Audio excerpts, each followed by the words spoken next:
panicked call for help leads police to a small apartment in Hiratsuka, where they find a chilling scene.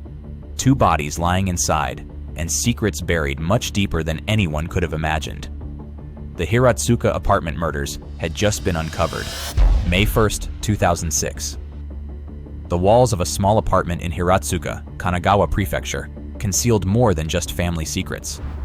That morning, after receiving no word from her son, Minahiro Yamauchi's mother forced her way into his apartment. Inside, she found a scene that would haunt investigators for years: the bodies of her son, 35-year-old Minahiro, and 20-year-old Rikako Okamoto, lying dead. The stifling silence in the apartment was just the beginning. Soon, police arrived, treating the home as a possible double homicide. What they uncovered went far beyond what anyone could have anticipated. As officers examined the cramped space, a faint, unpleasant odor led them to a horrific discovery. Hidden in storage spaces and beneath floorboards were not just 2 bodies, but skeletal remains, tiny and long forgotten.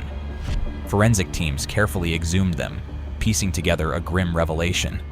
The bodies belonged to Toshihide, a 6-year-old boy who had disappeared in 1984, and 2 newborns, their births never reported.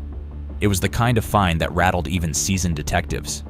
Autopsies on these remains raised even more questions. The advanced state of decomposition made it impossible to determine clear causes of death for the 3 children. With no evident wounds, investigators were left with only chilling possibilities, and a tangle of timelines involving babies who had never existed on paper, and a son whose vanishing had gone unreported for decades. Buried within the apartment's clutter, police found a memo. Its message was stark. Blame fell squarely on Chizuko Okamoto, Rikako's mother. The note seemed to point directly at her as the murderer. Yet, as detectives pieced the family's dark history together, the lines blurred. Minihiro's death was ruled a suicide, but questions about his role and possible involvement lingered. Chizuko, meanwhile, adamantly proclaimed her innocence, insisting that Minahiro had killed Rikako before taking his own life. The investigation faced crippling obstacles.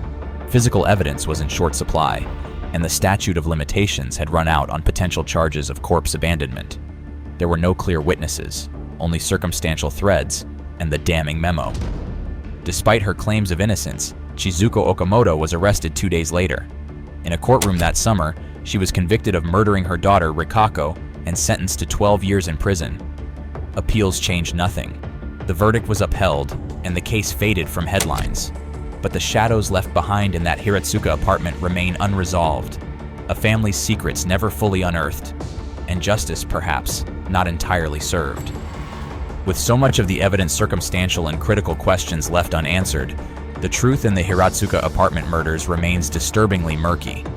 Conviction brought a sense of closure for some, but with missing voices and silent witnesses, the case leaves a lingering doubt about what really happened behind closed doors.